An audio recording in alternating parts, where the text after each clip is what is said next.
Hello, everybody. Welcome to tonight's edition of From the Boardroom to the Locker Room. And as you well know, we'd like to get champions and winners onto this program. And no different tonight as we look back at the 2025 Comrades Marathon and welcome onto the program this year's down run winner and now three-time Comrades Marathon champion, Tete Dijana. Tete, welcome to the program. Congratulations and thank you for your time. Thank you very much, and I really appreciate for inviting me in this program. Always a pleasure to have you on board. Let's first of all start by getting the news out of the way. You have succeeded in solving the issue of 2024 and you have taken victory in 2025. That must have been the most amazing feeling. Yeah, it was very difficult, and I had to work hard. So it's so amazing to see myself getting a victory again. Let's just talk about the path to 2025 because obviously came 14th in 2024 and you were really, really upset about that performance. What was different this time compared to 2024? It's getting to the race, well prepared and well planned, psychologically fit and physically fit as well. The difference is that last year I I neglected my nutrition. So this come around, I made sure that everything was in order. I took care of my nutrition and I had to watch it 24/7. So and going to the race, making sure that everything, all my nutrition are in order, and there will be no attempt in my nutrition. And of course, going into this year's race, a lot of the talk was around your teammates, Piet Visma, and how close the down run was 2 years ago when you pipped him by a couple of seconds. I guess that was also motivation for you because as we know, he'd won the up run and there was a lot of chatter about him being the favorite. And of course, all of us here were supporting you as a South African, which I guess so were the hundreds of thousands of people along the route. Yeah, yeah. I guess it's a healthy competition. It's very difficult for me competing with Pete. Pete is a strong guy as well. I respect him. So like he won 2024 Comrade and coming to the race knowing that he's the man that I should watch. But not only him, together with other athletes, but I knew that he's the strongest guy in the field. So you saw him at last. It was me and him towards the finish. So like 2023. So it's very difficult, and we have to apply so many methods for him in order to beat him. So yeah, it was very very difficult, and I respect him as well. We talk about the Nedbank Running Club and we talk about the team that you are involved in, but I don't think people realize the fact that you don't necessarily train with him, but you do train with some other unbelievably good runners who were also looking to take the title away from you. Yes. I also have I train with Edward Motibi, the former Comrade 2019 winner. So and also what do you call Johannes Makgetla is also a gold medalist, and the former Happy Bunch Joseph Manyedi as well. So we all train together, and it's very hard. Also, they are also all my competitors. So I also had to apply also and come to the race well planned as well for them, because I cannot say no, I beat them because I also train with them. They all know my weak points as well. Yeah, that's very important, obviously, when you guys are spending so much time together. Each of you knows each other's strengths and weaknesses. But while you're training, do you kind of like keep something in reserve that they don't know that you've got? Or are you together for such a long period of time that you know them and they know you very well? No, there's no such. We all going all out. Remember, if we train together, I'm not training for them. We also training for our opponents. So we all doing all our best in order to place. So it will go by the luckiest man at the day of the race. So we all going all out, and it's up to you to see or to realize the strength or the weak point of the others. So yeah. When did you think, and I know it's 90 odd kilometers, but when did you feel that your body was good enough to cross the line first this year? Was there a point in the race where you knew no one's going to catch me? 50 kilometers to go. 50. Yeah, there's a way I feel like I feel like I can go, but I know that the distance we were still far. And then there was a point where Pete he came to me and say we should go, and then I told him now it is too early, but I could feel that if he said we can go, I can go with him and mess up the group, the bunch. But now because of I needed to for him to relax and to push the kilos, then I advise him not to go now because it's still early. Yeah. Edward Motibe, fierce competitor, but I've read reports he helped you a bit in the race. Tell us a bit more about that. He's a captain because every move that I'm doing, I always should consult to him because he's the most experienced person. He has more experience than me. So everything that I'm doing, I keep on asking him, "Are you fine, or should we go?"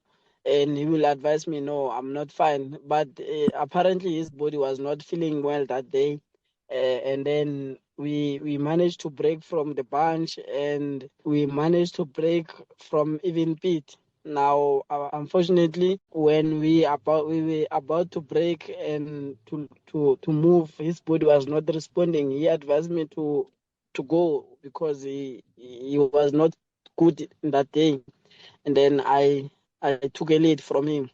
So we're joined in the program as well by Nick Bester. Nick, welcome to the program. Thank you for your time. You must be extremely proud of not just Tete, but that whole Nedbank running team. Yeah, you know that this team coming a long way. We started in way back in 1999 when we've been approached by the Harmony Gold Mine to start a running club with 5 members. Myself, Willem Matola, Zet Cinque, Albert Gelnes, and Niels Kalkwaite. We built it up to 2,500 members in the year 2008 when Harmony decided to pull out and Nedbank took over. Mr. Bruce Ford introduced me to the marketing department of Nedbank, and we've got everything to thank for another Commerce winner like Bruce Fordyce, who thought about the idea. Nedbank took over the sponsorship from the Harmony Gold. And from there on, we go from strength to strength. We built our club to 4,000. It's not only about winners. Nedbank and the rest of the sponsors like Thirsty, Biogen, Future Life are also very interested in masses, to help the masses and the social athletes and the development athletes. So we built the club to 4,500 athletes before COVID.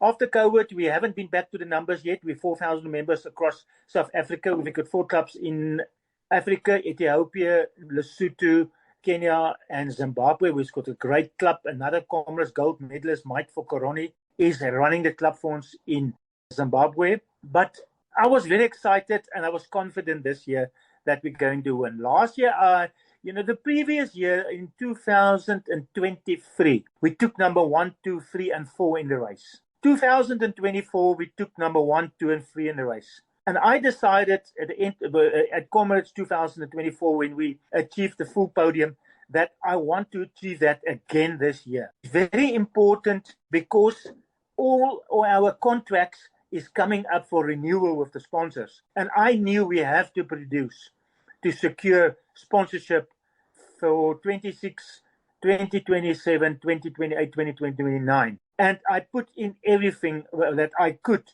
I throw in a lot of money that I didn't have. It was not in a budget. I overspent on the budget. We had 5 training camps going in. We've got the training camp in Dalstroom with Tete and the Happy Bunch. We've got another training camp in Dalstroom with the ladies, Diane Loubser, Dominika Stelmach from Landigreiling. We've got a training camp in Drakensberg under Mitandeni Nene. where we produced Makele, who came ninth into Oceans and top 20 in Comrades. We've got the training camp in Ethiopia going, where we have our third placed athlete of 2024, Degafa, that was training with our manager there, Bilay Hagos athletes. And then we also got another huge training camp of also another big coach of us, except Dave Adams, Mr. Pew Mupolokan, with the training camp going in Clarkston. And that is where Onalene Konkobe and Lucky Mohali is coming from, and a couple of a lot of social athletes. But we use those two athletes as rabbits in the race. And that means we send them out in the front, and then the rest of our team know that they're not going to finish.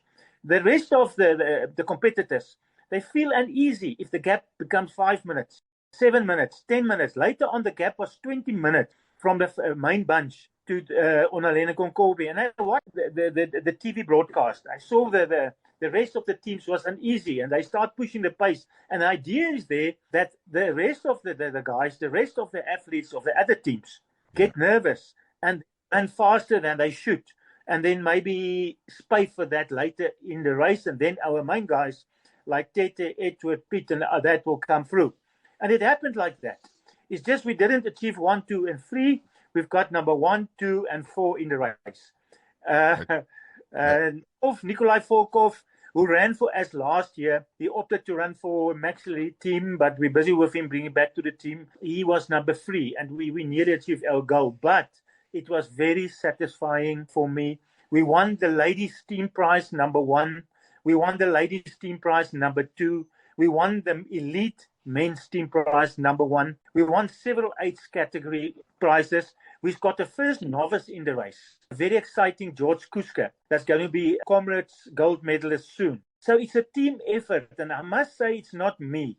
It is everybody is working together. We've got so many managers behind the scene. We've got people putting up the branding. We've got people helping with the elite water tables. And that was another success story. You know, there was a big mess up with the elite water stations that Comrades put up. You saw that the tables didn't arrive. I don't know if you know that. Yeah. And you saw the athletes had bent down to get their drinks from the ground. Luckily, the Nedbank Club, we had 8 of our personal points, 9 points, that Comrades put up, because we knew it's going to be a mess up. We told a board member and Mr. Williamson that can't work. That's too many elites. They allowed 220 elites to be part of the elite category. And that is unheard of. You don't have so many elites in a race. You must have 40, 50 elites and supply those guys and make sure they're looked after. But luckily, we put our own tables in between. And when the athletes missed some of the drinks at the Comrades elite tables, they got drinks from our club. For instance, let's take Max Elite. They didn't put up any emergency tables in between. And we could see that from the results. I think they've got 1 gold medal in the top 20. Not one lady of them achieved top 10. And they brought in at least 7 to 8 Russian ladies, top Russian ladies, to compete in the race. And that is a showing of the strength of the club and the team behind the main elite guys. Everybody got his purpose. We've got the sponsorship from NMI, Netfleet helped us there. We've got sponsorship from Biogen for our supplements. We've got sponsorship from Water for Thirsty. We've got Nike running shoes sponsorship and kits. We've got sponsorship from Nike Optics. And without all these people and taking hands and come together, the athletes can't produce their best. We must be behind them. There must be a strong team behind them. We've got managers all over the country in the other clubs that do their best to produce top athletes in their own, like the George Club, the Nedbank Running Club in George. It's a brilliant club. They've got 700 members, a host of top athletes, whereas the guy who came second in the Two Oceans Marathon last year, Lloyd Bosman. So all your question was if I'm happy. I'm very happy, but I can just say I knew it's going to happen because I knew everybody worked hard. I went to the training camp in Dalstroom. I saw how hard this guys was training. It was unbelievable to see what they're doing every week. So I know. I was happy that I was this year more at ease and know that we're going to win than last year. I don't know why I was very nervous last year. We had a lot of good top athletes, but there was That Russian Volkov was leading at 60K. I was worried, but luckily he did a huge mountain bike trail race 3 weeks before the race last year, and that hit him very hard at the 64K mark last year. Yeah. You're listening to the edition of From the Boardroom to the Locker Room. We'll have more for you after these. Hi, I'm Louis Karpas. The 2025 Comrades Marathon has come and gone, and we're going to do a post-race review with the man that put it all together. Comrades Marathon Association General Manager Thane DeLay is our guest on the next edition of From the Boardroom to the Locker Room. 98 comrades down, 99, and then it'll be the 100th. We'll chat to Elaine all about what's coming up in the next year or two with regards to the Comrades Marathon. That's the next edition of From the Boardroom to the Locker Room. Chat to you then. You're listening to From the Boardroom to the Locker Room. My name's Louis Karpas. We're chatting to Nick Bester and Tete Dijana. Nick, just first of all, congratulations on what clearly is a massive organization. And I honestly didn't realize it was that big. But you've also come out since the race, and I really commend you for coming out and saying that some of the other clubs are buying elite athletes and are not looking at the health of the long-term development of the sport in this country. Clearly, there are kids at the moment who in 10 or 15 years' time will be running and hopefully winning Comrades Marathons. Where do we go from here with that? Okay, firstly, let's start off. South African got a hell of a lot of talent. We've got great talent, good running talent. And what we do is we go to grassroots levels and look for young athletes, like our coach, Piyum Polloking. I don't know if you know, elite athlete died 2 weeks ago, David Manya. He died. He just fell down and died. David Manya, for instance, we took him as a 14-year-old out of school, placed him at a house in Klerksdorp, coached him from there, sent him to school, put him through school, coached him till he was an elite athlete.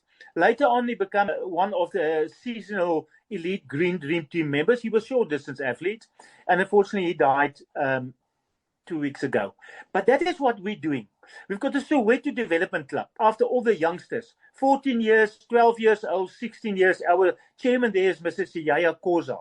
Then we've got a development club in Bloemfontein, Nedbank Running Club by Grace, running by Anna Muketsi, looking for talent all over. And then we develop that, guys. You know, we've produced so many Comrades winners and SA championships. I don't want to mention the names. You can go back in history. You know, then they're becoming, we coach them, we teach them, they achieve a gold medal in Comrades, they win a gold medal, and then suddenly a club come and just offer them more money and they go to another club. That is several names. I'm not going to mention the names, but you can go back in history and see how many winners produced over the years. And they're winning in our kit first. And after they won in our kit, then a year or two later, they've been poached by another club because they got a little bit more money. Firstly, it is that clubs don't develop athletes. They use their whole budget to just spend on elite athletes. We don't do that. We use our budget to look after youngsters at school level, up and coming. We give every club in the country a budget to develop their athletes. We've got training camps going all over South Africa. Then also we use some of that budget to, obviously, to look after our elite guys. But we've got so many elite guys that, for instance, now after Comrades, most of our elite guys performed well. So our budget is from January to December. So what happened, our elite guys perform well, so they secure of re-signing with us next year, 2026. But the problem come now in the athletes we developed. Athletes who came number 12 in a race, 14, 17. That is great talent. We look after them. We give them shoes. We give them a small retainer. We give them all the products. We give them help with the race. And now suddenly they've got offers from all over, all the other clubs just want them to come and give them a retainer for the next year. You see, now my budget run till end of December. So I can't suddenly now match that because I must work for December to end of December, 31st of December to get the next money for the next year. And then, so most of the clubs, the club that I can say that develop a lot of athletes except of us is the Boxer Athletic Club. They really, Mr. Rain Swanepoel do his best to develop an athlete. And his athletes have also been stolen.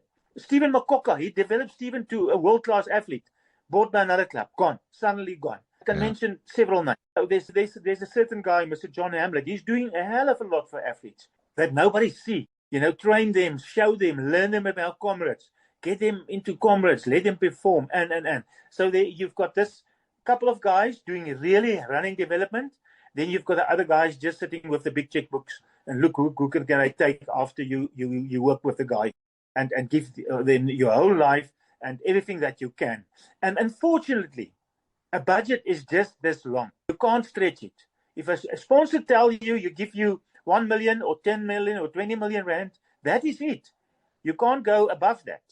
Yeah. And so that is a problem. That's a big problem because you won't develop the real talent in South Africa. There's a host of other Tetes in the country that we must look after and spend some money, little money on those guys also to bring them up to become common champions later on. Dette, we've heard obviously a lot from Nick, and I guess you are a product of everything that he's talking about, because I remember chatting to you and you were telling me that you were plucked out of being a security guard where you didn't really have the opportunity to concentrate fully on your running, and look at you now, 3-time Comrades Marathon champion. Clearly, a club like Nedbank has given you this opportunity as well as the God-given talent you have. Yeah. It's true because I worked as a security guard and I was given the opportunity to go and train for 3 months. I mean, even if whether it was a paid and unpaid leave, whether it's an opportunity for me. It's a huge opportunity that my employer gave it to me. So yeah, joining the Nedbank club and running for them, yeah, it's I really appreciate for that. Yeah, but the most important thing it's about taking care of your athletes. If you take care of athletes, they will never go anywhere. Yeah. So yeah, that's all I can say. That's excellent. And Nick, just going back to when was it? 1991, you won the race in 5:58:33. I don't think that would have been in the top 50 in the way they're running and the speeds they're running these days. Correction there. I won in 5:40, and it was a long comrades. We didn't run through Pinetown. We ran around Pinetown because there was roadworks in Pinetown. So it was a very long race. It was 91 kilometers. And I won in 5:40. I ran 3 times 5:30, where I placed second and on the up run. And my 5:30 on the up run in 96 is still one of the top 10 up run times for the race. And those years we didn't finish at the racetrack. We finished at the old Jan Smit Stadium. That is 600 meters further than what the race is now. And I ran 5:30. And it would TB won in 2019 in 5:35. So we were competitive those years. If you don't 5:30, there's a lot of 5:30. My time, I can just turn around. I can quickly read you all my times behind me. Yeah, no, I understand. You can correct me. I do apologize. Fire away. Give us your times. My times, I will start my first one, then to the last one. So first one, 6:38. Then I ran 6:12. Then 5:39, 5:43, 5:52, 5:40, 5:52, 5:42, 5:49, 5:30, 5:30, 5:54, 5:48, 6:01, and 6:16. My last one. Amazing. Dette, let's just go back to you for a moment. Nick spoke about the differences in the finishes. What did you think of this year's finish on the road? No, it was so amazing, beautiful. I can't complain about the finish, but the distance was a little bit longer than I think a kilo or 1 point something kilo as I saw, because I ran 91 kilometers. Then they said it was 90 or 80 what kilometers. It was more than, but the finishing line was great. I can't complain about it. Good stuff. Let's just look forward now. Obviously, you've had a little bit of time to relax. What does the rest of this year and going into next year look like for you? When are we going to see you again on the road? Currently I will go to run Absa Devon. I will start with Absa Devon and I will see which marathon I will close with for the year. Yeah, but I will be busy running up all those Absas and see which one I will go. But apparently, if my wish was to see myself running one of the best, one of the good marathons overseas, but I will see. Well, I think that's, you put it out there for Nick to organize for you to get on an aeroplane and go overseas and run one of the big marathons. Nick, you've obviously, unlike Tete, who's got a lot of time on the road, you've got a heck of a lot of work to do for the rest of this year.